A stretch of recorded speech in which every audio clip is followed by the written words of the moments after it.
নমস্কার। বলতে চাই আঙিনায় মন খুলে হাসি পর্ব 30 থেকে আপনাকে স্বাগত জানাই।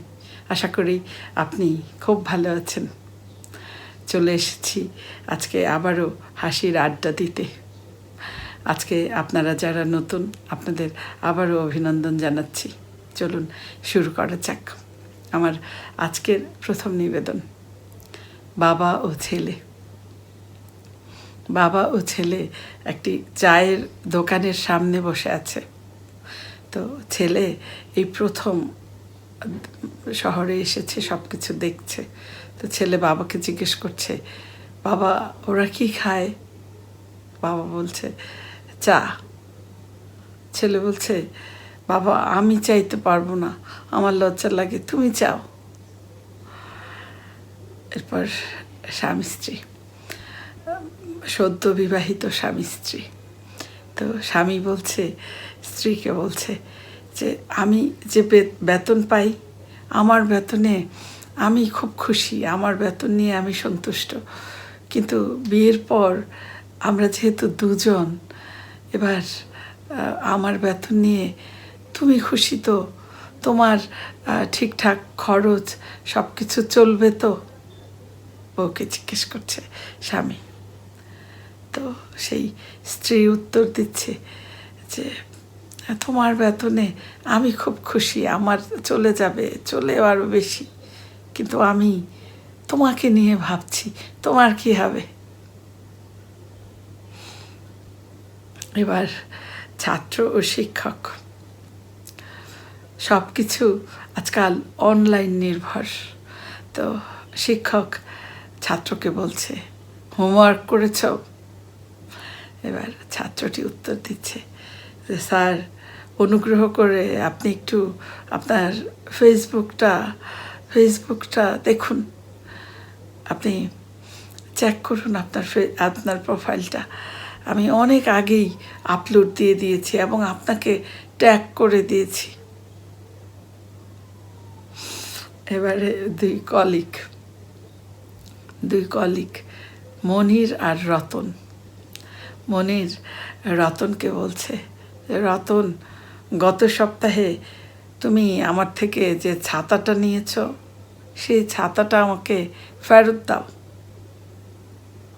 তারপর রতন বলছে যে কিন্তু আমি এইমাত্র সেই ছাতাটা সুমনকে দিয়েছি, আর সুমন ওর ভাইকে বাজারে পাঠিয়েছে। এবার মনির চিন্তায় পড়ে গেল। মনির বলছে, আরে এটা তুমি কি করেছ? আমি তো এই ছাতাটা গত সপ্তাহে আমাদের কলিগ পলাশদার কাছ থেকে এটা আমি নিয়েছিলাম, আর এই পলাশদা বলেছে এই ছাতাটা ওনার মেয়ের জামাইয়ের, তুমি তো আমাকে বিপদে ফেলে দিলে। এবার এক ইন্টারভিউ বোর্ড, রেলওয়েতে ইন্টারভিউ হচ্ছে, রেলওয়ে বোর্ডের। তো একজন খুব চটপটে এরকম একজন প্রার্থীকে সবাই মিলে পছন্দ করেছে তাকে। এবার তাকে কিছু উপস্থিত বুদ্ধি কেমন সেটা যাচাই করার জন্য সবাই মিলে তাকে প্রশ্ন করছে। তো একজন জিজ্ঞেস করছে, ধরো একটা দ্রুতগামী ট্রেন আসছে, তো হঠাৎ দেখলে লাইন ভাঙা, কি করবে তুমি? তাকে জিজ্ঞেস করছে। তো সেই প্রার্থী উত্তর দিল যে আমি একটা লাল নিশান উড়াবো ট্রেনটা থামানোর জন্য। এবার প্রশ্নকর্তা বলছে যে যদি রাত হয় তাহলে তুমি কি করবে? এবার সেই প্রার্থী বলছে যে আমি লাল আলো দেখাবো। তো এবার সেই প্রশ্নকর্তা বলছে যে যদি লাল আলো না থাকে? প্রার্থী উত্তর দিচ্ছে, তাহলে আমার বোনকে ডাকবো। এবারে সেই প্রশ্নকর্তা একটু বিপাকে বলছে যে বোনকে কেন? এবারে সেই প্রার্থী বলছে, কারণ স্যার, আমার বোন অনেক দিন থেকে একটা ট্রেন দুর্ঘটনা দেখতে চায়, এই জন্য। এবারে মকবুল আর বুলবুলের গল্প। মকবুল আর বুলবুল।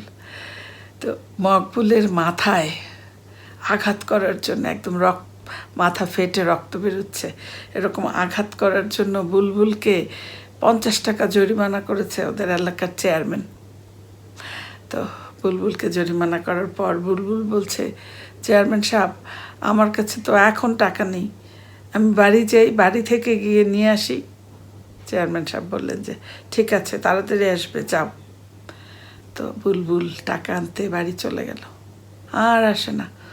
অনেকক্ষণ তারা বসে আছে, কয়েক ঘন্টা এরকম কেটে গেল। মকবুলের খুব রাগ হলো।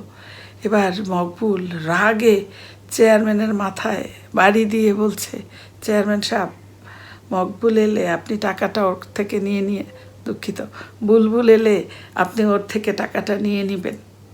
চেয়ারম্যানকে বাড়ি দিয়ে বলছে। এবারে আজকের সর্বশেষ নিবেদন। পুলিশের বড় কর্তা আনন্দের সাথে ঘোষণা দিল তাদের ডিপার্টমেন্টে এসে যে আমাদের ডিপার্টমেন্টে ডগ স্কোয়াড যোগ হতে যাচ্ছে। তো পুলিশরা জানতে চাইল যে ডগ স্কোয়াডের কাজ কী। তখন সেই পুলিশ কর্মকর্তা, বড় কর্তা জানাচ্ছে যে কুকুরগুলো গন্ধ শুকে শুকে নিয়ে যাবে অপরাধীদের কাছে এবং দুর্নীতিবাজদের কাছে। তো এটা শুনে একজন উদ্বিগ্ন পুলিশ অফিসার, সে বলল যে কিন্তু কিন্তু সেটা কি ঠিক হবে, সেটা কি ঠিক হবে, এটা বলছে। তো সে বড় কর্মকর্তা বলছে যে কেন, কি সমস্যা? এবার সেই উদ্বিগ্ন অফিসার বলছে যে না, মানে আমার মনে হয় যে কুকুরগুলো সব জায়গা ঘুরে ফিরে আবার আমাদের কাছে ফিরে আসবে। আজকে আমাদের হাসির আড্ডা এখানেই শেষ করছি। যদি আপনাদের ভালো লাগে একটি লাইক দিন, শেয়ার করে ছড়িয়ে দিন এবং সাবস্ক্রাইব করে বলতে চাই এর পাশে থাকুন। মূলত এই হাসি হচ্ছে আমাদের শরীরের প্রাকৃতিক পেইন কিলার এবং এই হাসি ব্যায়ামের মতো কাজ করে।